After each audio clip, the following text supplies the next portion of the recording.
जो हदीस मुबारक पेश की है कि अल्लाह ताला क़यामत वाले दिन फरमाएगा बंदे को, ए बंदे मैं भूखा था तूने मुझे खाना नहीं खिलाया, मैं प्यासा था तूने मुझे पानी नहीं दिया, मैं बीमार था। ये नंगे वाले अल्फाज आपने अपनी तरफ से लगाए हैं, हदीस पाक में नंगे के अल्फाज नहीं हैं।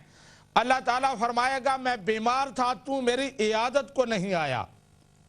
बंदा कहेगा इलाहुल आलमीन तू कैसे बीमार हो सकता है, क्योंकि वो बंदा मोमिन होगा, वो मुसलमान होगा, वो कोई कादियानी नहीं होगा। वो कहेगा इलाहुल आलमीन तू कैसे बीमार हो सकता है, तू कैसे भूखा हो सकता है, तू कैसे प्यासा हो सकता है। अल्लाह ताला फरमाएगा ए मेरे बंदे, मेरा फलां बंदा भूखा था, वो तुम्हारे पास आया, उसने खाना मांगा, तुमने उसे खाना नहीं दिया। अगर तुम उसे खाना देते तो मुझे उसके साथ पाते, मुझे उसके साथ पाते।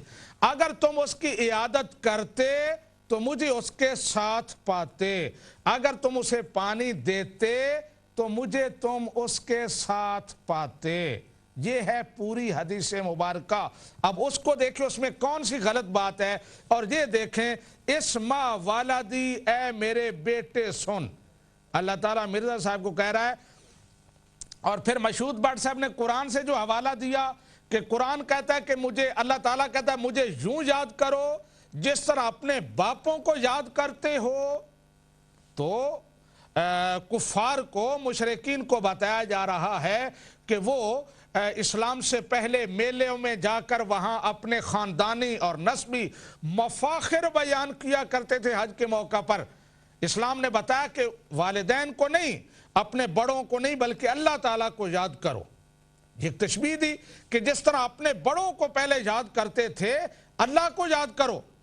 लेकिन जहाँ मेरे बेटे सुन, या तो खुदा ने ये कहा हो कि मैं तुम्हारा बाप हूं, फिर बात करें, खुदा ने कहा हो मैं तुम्हारा बेटा हूं।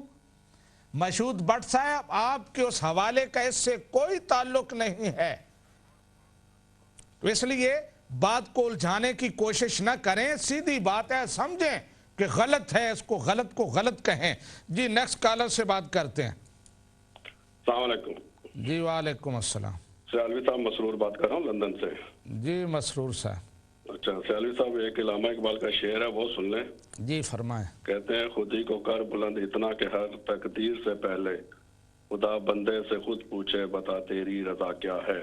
जी जी। अब बताएं, खुदा पूछता है बंदे से? मैं मसरूर भट्ट साहिब, मैं क्या बात कर रहा हूँ, आप किधर चले गए? जो बात मैं कर रहा हूँ उससे क्या ताल्लुक है इसका? साहब बात सुने जी, मैं मसरूर बोल रहा हूँ, आपके दिमाग में मशहूद भट्ट साहब छा गए हैं। मैं मसरूर ही कह रहा हूँ, मैं मसरूर ही कह रहा हूँ। अच्छा जी, आगे सुन लें आप जो अभी तशरीह कर रहे थे ना यहाँ पे बैठ के कि जी किताबों से दिखाएं। मैंने आपको पहले भी एक दफा कहा था कि मुल्ला अली कारी साहब ने जो फरमाया है उसकी आपने कोई तशरीह नहीं की आज तक। क्या फरमाया है? मैं अभी आपको पढ़ के सुना देता हूँ, आप एक तो भूल बड़ी जल्दी जाते हैं। सुन लें जी, खातून नबीयीन के बारे में फरमाते हैं, ठीक है। खातून नबीयीन का मतलब यह है कि हज़रत सल्लल्लाहु अलैहि वसल्लम के बाद कोई ऐसा नबी नहीं आ सकता जो हज़रत सल्लल्लाहु अलैहि वसल्लम की शरीयत को मनसूख करे और आपकी उम्मत पे ना हो। इसमें तो आपने आज तक कोई बात नहीं की, ठीक है। और जब मैंने दूसरा हवाला आपको दिया था मोहम्मद नहीं, मैं मसरूर भट्ट साहब जो मसरूर भट्ट मेरी बात सुन लें, मैं जो बार बार कर इस हवाले में कहीं ये है कि नबी आएगा कोई उम्मत में से ना होगा, क्या मतलब है? नहीं, कहीं कोई ये लफ्ज है कि नबी आएगा उम्मत में से ना होगा? आप मुझे मतलब समझाते हैं कि मैं यही कह रहा हूं कि आप मुझे के बारे में जिक्र है, आप मुझे ये बात मैं बार बार कह चुका हूं कि जहां भी इस बात का जिक्र है वो हजरत ईसा अलैहिस्सलाम के बारे में है कि वो नबी होंगे, आएंगे, लेकिन आपकी शरीयत मनसूख नहीं करेंगे, अपनी नबूवत की बैत नहीं लेंगे, अपनी शरीयत नहीं चलाएंगे, आपकी शरीयत के मुताबिक फैसले करेंगे। मैं आपसे बार बार, थोड़ा पानी पी लें, मैं आपसे बार बार पूछ रहा हूं कि मुझे कोई हवाला दिखाएं जिसमें ये हो कि आपके बाद कोई नबी आएगा। चालवी साहब मुझे बोलने देंगे तो मैं आपको कुछ बताऊंगा। आप थोड़ी ब्रेक लें, पानी शानी पिए, जब तक मेरी बात सुन लेना। जी बोलें। हाँ जी, पहली बात तो यह है कि आप मेरी बात देखें, आप कॉलर की बात सुन लिया करें, उसके बाद आपने जो तशरीह करनी है वो कर दिया करें। मैं इसलिए मसरूर साहब बोलता हूं कि आपने वही जिस बातें बार बार वही हवाले जिनमें कोई ना आपके मतलब की बात है। चलो ठीक है, अच्छा चले छोड़ दें, वो जो सुनने वाले हैं वो खुद ही फैसला कर लेंगे इसको पढ़ के। अभी जिक्र हो रहा था जी, अभी जिक्र हो रहा था कि पाकिस्तान का कि जी 74 की 74 मैं बात कर रहा हूँ इस्मा वालादी, मेरे बेटे सुन इस पर, और आप 74 में चले गए। अब आप खामोश हो जाए, मेरी बात सुन लें, इस्मा वालादी पे भी बात सुन लें। जी जी करें बात। अब आप खामोश रहें और सुन लें। आपने हज़रत मसीह मौद की सारी किताबें पढ़ी हैं? जी सारी किताबें पढ़ी हैं।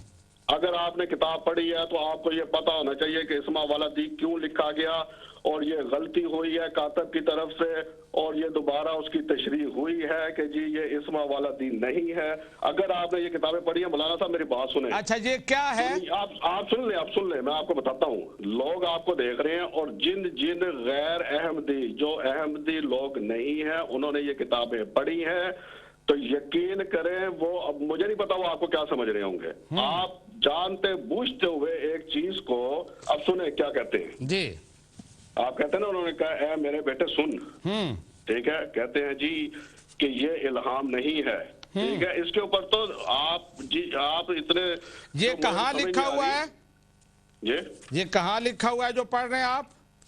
मैंने तो पढ़ा ही कुछ नहीं अभी जो कह रहे हैं ये इल्हाम नहीं है, इस्मा वालादी वाला ना। हाँ ये इल्हाम नहीं है। सुने मैं आपको बता देता हूँ, मैं पूरे पैरा आपको पढ़ के बता देता हूँ। अंजाम आतम में भी है, ठीक है, और आगे भी आपको फिर पता लग जाएगा। इसलिए मौलाना साहब प्लीज, ये जो है ना अपना इल्हाम, ये अस्मा व आरा है, ठीक है, कि मैं अल्लाह सुनता भी हूँ और देखता भी हूँ। किसका माना मैं अल्लाह? इस्मा वालादी का माना मैं अल्लाह सुनता भी हूँ? वालादी नहीं पढ़ रहा हूँ मौलाना साहब, मैं वालादी नहीं पढ़ रहा हूँ। क्या पढ़ रहे हैं? मैं इस्मा व आरा पढ़ रहा हूँ। इस्मा वारा की बात ही नहीं है, ये इस्मा वालादी। हाँ, ये आप सुनते ही नहीं है ना, मसला तो आपको, ये आप सुने तो मैं आपको बताऊं ना मकसद क्या है। अच्छा बात ये है कि जो असल इल्हाम है इस्मा व आरा, जब ये कातब की तरफ से जब ये लिखा गया है, तो ये गलती से इस्मा व आलादी लिखा गया, जिसकी उन्होंने हज़रत मसीह मौद सल्लल्लाहु अलैहि वसल्लम ने बकायदा एक गलती का एतराफ किया कि ये गलती लिखने वाले कातब से हुई है।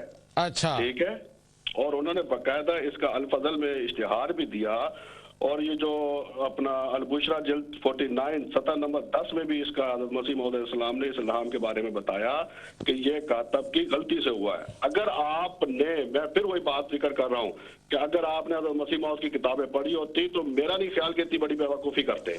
अच्छा, ये आप जो बेवकूफ़ी कर रहे हैं, मैं आपसे पूछता हूँ कि ये अल-बुशरा जो है आपकी वेबसाइट से मैं अभी निकाल के बता रहा हूँ, ये वहाँ क्यों मौजूद है? मैं बता ये बेवकूफ़ी मंजूर इलाही कादियानी ने की है, जो आपका बड़ा है। मेरी बात सुने, मंजूर इलाही कादियानी को जानते हैं मसरूर साहब? मेरी बात सुने, मैं जो सवाल पूछ रहा हूं, मंजूर इलाही कादियानी को जानते हैं? बात मैं आपको दरमियान में कह रहा हूं कि थोड़ा पानी पी लिया करें, ताकि मैं जो पूछ रहा हूं, मुझे सवाल का जवाब चाहिए। मंजूर इलाही कादियानी को जानते हैं? मसीह मौद जो हज़रत मसीह मौद का इल्हाम है, जो उन्होंने तशरीह की है, जो कातब की गलती से लिखा गया है, मैं उसको मानूंगा कि मैं किसी दूसरी बात को मान लूंगा जो एक गलती की तशरीह होगी। अच्छा, मंजूर इलाही कादियानी कौन है? कौन? मंजूर इलाही कादियानी। मुझे नहीं पता आप कौन सी किताब दिखा रहे हैं। अच्छा, ये आपकी वेबसाइट पर मौजूद है, देखना। इसका मतलब है आप कुछ नहीं जानते अपने बारे में। नहीं, आप अल-बुशरा जिल्द अव्वल, आप जो कहते हैं ना मेरे बेटे सुन जी, ठीक है, मैं आपको बार बार यही कह रहा हूं कि ये जनाब जो है, जो पढ़ने वाले हैं, जो सुनने वाले हैं, ठीक है, उन्होंने पढ़ी हुई है किताबें और उनको पता है कि ये तो गलती, ये तो। और दूसरी बात मौलाना साहब, मैं नाजरीन के हवाले से भी अर्ज कर दूं कि हमारे नाजरीन ये समझते होंगे कि पता नहीं ये सियालवी साहब इतने सियाने हो गए हैं कि ये जो है ये निकाल के गलतियां ले आते हैं। नाजरीन के लिए अर्ज है कि ये जो गलतियां हैं या जो एतराज निकाले जा रहे हैं, ये 130 साल पुराने, 123 साल पुराने एतराजात हैं। ये नाजरीन इस गलत फहमी में ना रहे कि जी ये सियालवी साहब लेके आ रहे हैं, नंबर 1। नंबर 2, आप आगे आ जाए कि जो मैंने आपको पहले भी वो जिक्र किया है मुल्ला अली कारी साहब का, उसका आप प्लीज बता देना कि ये जो है अपना उम्मत में से हज़रत ईसा अलैहिस्सलाम के बारे में भी है, तो कैसे वो होंगे, और जो मैंने इलामा इकबाल का ये जो शेर पढ़ा है, ठीक है, खुदा बंदे से खुद पूछे। एक तरफ तो आप इतराज करते हैं जी खुदा बंदे से कैसे पूछे, ये तो इसमें भी प्लीज मेहरबानी करके इसकी भी तशरीह कर दीजिएगा। बहुत शुक्रिया जी। शुक्रिया मसरूर साहिब। ये आपने जो हवाला वालादी वाला पेश किया था, इस्मा वालादी, वो मैंने अल बुशरा के हवाले से पेश किया। आपकी वेबसाइट पर आज भी वो किताब मौजूद है। अभी कल परसों मैंने डाउनलोड की है। अगर कातिब की गलती थी तो ये आज तक मौजूद क्यों है? दूसरी बात, ये रूहानी खजाइन है, जिल्द नंबर 22 है, सफ़ा नंबर 89 है। इसको ज़रा देख लें। अंता मिन्नी बेमंजिलत वालादी, तू मुझसे बमंजिला मेरे फर्जंद के है। तू मुझसे बमंजिला मेरे फर्जंद के है। ये तो मिर्ज़ा साहब को गलतियां तो आम लगती रही हैं, गलतियां तो पूरी ज़िंदगी वो गलती पे गलती करते रहे हैं, कुफर पे कुफर करते रहे हैं। हर रोज़ उन्होंने कदम आगे बढ़ाया है। ये तो कोई नई बात नहीं है। जहाँ तक आपने ये कहा खुदा बंदे से खुद पूछे बता तेरी रज़ा क्या है, तो इसका इन हवालों से क्या ताल्लुक़ है? इस्मा वालादी बेमंजिलत वालादी, मिर्ज़ा साहब कहते हैं कि मैं अल्लाह का बेटा हूँ, मुझे एक बेटे की बशारत दी और कहा कि वो आएगा तो गोया खुदा उतर आएगा। इनसे इसका क्या ताल्लुक़ है? अल्लाह तबारक व तआला कुरान पाक में नबी रहमत सल्लल्लाहु अलैहि वसल्लम को खिताब करते हुए इरशाद फरमाता है कि अल्लाह ताला आपको इतना अता फरमाएगा कि आप राज़ी हो जाएंगे। खुदा की रज़ा चाहते हैं दो आलम, खुदा चाहता है रज़ाए मोहम्मद। ये तो मुसलमानों का अकीदा है। इससे इसका क्या ताल्लुक़ कि खुदाई के दावे अल्लाह ताला की तरफ ये बात मंसूब कि उसने अपनी रजूलियत की ताकत का मुझ पर इजहार किया, फिर मुझ पर मुझे हमल हुआ, 10 महीने हमल ठहरा रहा, उसके बाद वो मेरा हैज़ जो है वो हज़रत ईसा अलैहिस्सलाम, ये इस तरह की बेहुदा गुफ्तगू, इसका इससे क्या ताल्लुक? जी नेक्स्ट कॉलर से बात करते हैं। अस्सलाम वालेकुम। वालेकुम सलाम रहमतुल्लाह। शालवी साहब अताउल मन्नान अर्ज कर रहा हूँ। जी अताउल मन्नान जो आप बात जो कर रहे हैं मैं उससे ही शुरू करता हूँ। काफी वैसे होल्ड किया, मुझे थोड़ा सा टाइम दीजिएगा। जी। एक तो फिर मैं जब आपको कहता हूं कि आप झूठ बोल रहे हैं तो आप गुस्सा कर जाते हैं, लेकिन अभी आपके मशहूर साहब बोल रहे थे कि जिसको लोग झूठा कहें वो सच्चा होता है। जी अभी आपके मशहूर साहब आए थे, उन्होंने ये दलील पेश की थी कि जो दूसरे को झूठा कहे तो कहने वाला झूठा होता है, जिसको झूठा कहा जाए वो सच्चा होता है। ये उन्होंने जिस पैराए में बात की है इसका जवाब वो दे सकते हैं। आप मेरी बात सुने। अच्छा करें बात। मैं उनके लिए जवाब दे नहीं हूँ। मसला ये है कि जो आप हवाले पढ़ रहे हैं अभी, तो एक इस्मा वालादी वाला हवाला वो तो सैयदना हजरत अक़दस मसीह मौला इस्लाम का नहीं है, तो वो आपने उसको गलत पढ़ा। ये अल बुशरा, अताउल मन्नान साहब, अल बुशरा किताब आपकी वेबसाइट पर मौजूद है। ये आपकी है, कादियानियों की नहीं है। मैं बताने लगा हूँ। अगर आप या बोल लें पहले अभी, और अगर तसल्ली नहीं हुई, अगर मैं बोलूंगा तो बात आप तक पहुंचेगी। नहीं, मैं आप हाँ या ना में जवाब दे दें कि है या नहीं है। मैं आपको बताने लगा हूँ ना। जी बताएं। अगर है भी आप इस बात का हक नहीं रखते कि मुझसे अल बुशरा के किसी भी हवाले पे आप तबसरा लें। उसकी वजह ये है कि जब भी आपको कोई हवाला हमारी तरफ से पुराने बुजुर्गान का, जिनको आप भी मानते हैं, दिया जाता है, तो आप म्याद ये रखते हैं कि वो गैर नबी हैं, उनकी किताबों के हवाले ना दो, मिर्जा गुलाम अहमद की किताबों के हवाले दो। इसलिए आपको हक ये नहीं है कि आप किसी भी जमात के बुजुर्ग का कोई हवाला दे के मुझसे या किसी से भी हजरत मसीह मौला इस्लाम के हवाले से कोई बात पूछें। मुझसे सैयदना हजरत मसीह मौला इस्लाम की किताबों पर ही सिर्फ आप बात करें, क्योंकि ये म्यार आपने खुद मुकर्रर किया है। अब मैं आगे चलता हूँ। जी आपने बहुत से हवाले दिए और आपको कई दफा ये बताया गया है कि कुरान करीम ने भी और आंदर ने भी इस्तिआरे की जुबान इस्तेमाल की, और आप अंदर से जानते हैं। अच्छा, ये एक अताउल मन्नान साहब एक मेरी मुश्किल हल करते जाएं। अंता मिन्नी बेमंजिलते वालादी, तू मुझसे मेरे फर्जंद की तरह है। इस तरह का कोई इस्तिआरा नबी करीम ने कहीं कहा हो कि मैं अल्लाह ताला का बेटा हूं? मैं अभी बताने लगा हूँ। वालद का लफ्ज इस्तेमाल किया हो।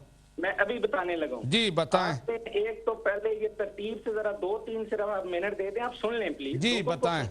भी सुन लें। आपने एक इल्हाम हजरत साहब का पेश किया कि यतीमो इसमों का वला यतीमो इसमी, हाँ। इसका आपने अपना मन घड़त तर्जमा कर दिया। अच्छा, इसका तर्जमा आप बताएं। जो है हजरत साहब ने कह दिया कि मैं ऊंचा हूँ, ये तो बड़ा सीधा सा इल्हाम है, इसकी खुद तशरीह हजरत साहब ने नहीं, इसका तर्जमा आप बताएं। इसका तर्जमा ये है कि तेरा नाम पूरा हो जाएगा मगर मेरा खुदा का नाम पूरा ना होगा, यानी कि तू यानी हजरत मसीह मौला इस्लाम तू फौत हो जाएगा मगर मैं यानी खुदा फौत अच्छा, नहीं पूरा होना का माना फौत हो जाएगा, यतीमों का माना फौत होना। आपने इसका क्या माना किया है? यतीमा का माना पूरा होना होता है। नहीं, पूरा होना होता है ना। पूरे का मुतजाद नाकिस है। नहीं, वो आप ग्रामर की बहस में ना जाएं। ग्रामर की बहस में मैं क्यों ना जाऊं? मैं आपको कह रहा हूं कि पूरा होने का मुतजाद है पूरा ना होना, नाकिस रहना। आप ये इल्जाम किस पर लगा रहे हैं कि ये खुदा की गुस्ताखी की है? मिर्जा गुलाम अहमद कादियानी पर लगा रहे हैं? जी जी ठीक है ना। तो जी। इसका तर्जमा उन्होंने किया, फिर वो तर्जमा माने, फिर उस पे जुर्रत करके इल्जाम लगाएं। आप अपना तर्जमा ना दें, आप इल्जाम लगा रहे हैं सैयदना हजरत मसीह मौला इस्लाम पर कि उन्होंने ये गुस्ताखी की है। जी, तो जब जी। वो गुस्ताखाना करते हैं तो फिर तो आप इल्जाम लगाएं। वो तो तर्जमा ये कह रहे हैं, वो तो भाई तर्जमा कुछ भी कर दे, जो अल्फाज मौजूद हैं, मुझे भी अरबी आती है, मैं भी समझता हूँ। अरबी तो बड़ा वसी और बलीग कलाम है ना। आप हजरत मसीह मौला इस्लाम की जो अरबी उसका तर्जमा प्लीज आप ना करें, वो उनको खुद करने दें। अच्छा, अगला नाम सुन लें आप। आगे आपने फरमाया कि ये इसका आपको पहले भी जवाब दिया था कि वो रायतोनी फिल मनाम ऐन अल्लाह, मैंने कशफ में देखा कि मैं खुदा हूँ। तो यहाँ तो ख्वाब की बात हो रही है। आप फरमाते हैं कि मिर्जा साहब ने फरमाया कि जी अंबिया के ख्वाब जो है वो सच्चे होते हैं, तो ठीक है, इसमें कौन सी बात है। लेकिन ख्वाब सच्चे तो होते हैं, लेकिन उनकी ताबीर तो करनी पड़ती है कि नहीं करनी पड़ती। तो आपको एक दफा पहले जब इसका ताबीरुल अनाम की ताबीरुल मनाम का हवाला दिया गया कि जो शख्स ख्वाब में ये देखे कि वो खुदा बन गया है, तो इसका मतलब ये है कि अनकरीब खुदा ताला उसको हिदायत की मंजिल मकसूद तक पहुंचाएगा। अच्छा, यानी एक मिनट, आप 2-3 हवाले और आप तसल्ली से आपने 1500 हवाले दिए हैं, आप जरा जवाब भी सुन लें। तो इसका तो ये हजरत साहब ने फरमाया है। आगे आपने कुन फायकून का तर्जमा भी बड़ी आपने शब्दों मात से इजहार किया, जैसे हजरत साहब ने अपने बारे में ये कह दिया, और आपने ये नहीं सोचा कि इसका जो है वो कहाँ तक ये बात जाएगी इतराज। हजरत साहब ने जो ये कुन फायकून फरमाया है, ये अब इसमें कुल जो है लफ्ज वो तो हज़फ शुदा है। कुन फायकून तो नहीं था, ये कहा है कुन फायकून, यानी ये खुदा ताला ने अपने मुतल्लक फरमाया है, हजरत साहब के मुतल्लक नहीं। मसलन कि अगर कोई आप हिंदू आप यानी कोई ईसाई यहूदी वगैरह अगर सूरत फातिहा पे इतराज करते कि वो कुल तो उससे शुरू नहीं हो रही, वहाँ तो अल्लाह वो पढ़ा जाता है कि इया का नाबुदो, तो अब वहाँ वो ये कह दे कि नाउज़ुबिल्लाह हजरत नबी करीम सल्लल्लाहु अलैहि वसल्लम ये दावा कर रहे हैं कि खुदा भी मेरी इबादत करता है। अताउल मन्नान साहब, आप क्या कह रहे हैं? इया का नाबुदो, हम तेरी इबादत करते हैं, या नबी ने कहा है मेरी इबादत? नहीं, कलाम किसका है? ये कलाम अल्लाह ताला का है और अल्लाह का रसूल की तरफ से है। नहीं, तो ये भी तो कलाम अल्लाह का है ना कि कुन फयकून, ये अल्लाह अपने बारे में कह रहा है। अगर इया का नाबुदो में आप ये तर्जमा कर रहे हैं कि अल्लाह ताला अपने बारे में कह रहा है, तो कुन फयकून की तरफ तर्जमा अपनी मर्जी क्यों कर रहे हैं? म्यार वहां भी वही रखे ना। तो मेरा ख्याल है आप बात समझ गए हैं। अब आपने जो अभी खास तौर पे पर्टिकुलर एक हवाले की एक आपने फरमाया था अंता मिन माइना वहुम मिन फशल, इसका भी तर्जमा आपने मौलवी साहब, मुझे आपसे कम से कम ये उम्मीद नहीं थी जी कि इतना नहीं हद से गुजरना चाहिए दुश्मनी या नहीं। तर्जमा इसका क्या लिखा हुआ है? हजरत साहब ने इसका तर्जमा ये किया है कि इस जगह पानी से मुराद ईमान का पानी, इस्तकामत का जी हजरत साहब कुछ भी मुराद लेते रहे, हम तो देखेंगे कि हदीस में माँ किस माना में इस्तेमाल हुआ है। मौलवी साहब, हजरत साहब किसी और की बात का तर्जमा नहीं कर रहे, वो अपनी बात का खुद अपने इल्हाम जो उन पे हुआ है वो उसका खुद लोगों को, अपने मानने वालों को माना समझा रहे हैं। कैसी बात कर रहे हैं आप? हजरत साहब को ही हक हासिल है कि जो खुदा ने उनसे कलाम किया लोगों को, अपने मानने वालों को या दूसरों को, वो उसका तर्जमा या तशरीह करें। वो अताउल मनान या मोहम्मदीन सालवी का हक तो बिल्कुल नहीं है। आप कैसी बातें करते हैं? और बाकी आपने जो फरमाया कि वो अंत मिनी बेमंज़ला थे, तो ये तो बेमंज़ला के लफ्ज में ही बात जो वो आ गई है, इसमें कौन सा ऐसा मसला है? मतलब खुदा ताला तो इसमें तो कोई शक नहीं। मैं यही कह रहा हूँ ना, इसका मतलब ये है अताउल मन्नान साहब, बेमंज़ला का माना ये है कि अल्लाह ताला कहता है कि जिस तरह मेरे बेटे हैं उसी तरह मिर्जा भी है। नहीं नहीं नहीं नहीं, नहीं नहीं, तो क्या इसका मतलब है? मैं बताता हूँ ना, मुझे मौका दे। देखे यहाँ अल्लाह ताला खुदा ताला कुरान शरीफ में हज़रत सल्लल्लाहु अलैहि वसल्लम को अपना हाथ करार देता है और फरमाया यदुल्लाह फौका ऐदीहिम, सूरतुल फतह में आयत नंबर 11। तो इसका क्या मतलब है कि अल्लाह ताला का तो कोई हाथ नहीं होता। तो यहाँ क्या अल्लाह ताला ने खुदा नाउज़ुबिल्लाह हज़रत सल्लल्लाहु अलैहि वसल्लम को अपना जिस्मानी हाथ कोई करार दे दिया है? कैसी बात आप कर रहे हैं? और फिर एक और जगह फरमाया कि अल्लाह ताला ने एक और जगह पे इसी तरह फरमाया कि कुल या इबाद अल्लाह है, यानी कह दे अल्लाह के बंदों की बजाय ये फरमाया कि कुल या इबादी, यानी हज़रत सल्लल्लाहु अलैहि वसल्लम को कहा कि यानी ए नबी इनसे कह दे ए मेरे बंदो। तो क्या वो नबी पाक जी अताउल मन्नान साहब, यहाँ टाइम ब्रेक का हो रहा है, मुख्तसर ब्रेक पर जाते हैं। उसके बाद अगर होल्ड रखना है तो आप होल्ड रखें, ब्रेक के बाद भी फिर आप आना, ठीक है, कोई मसला नहीं है।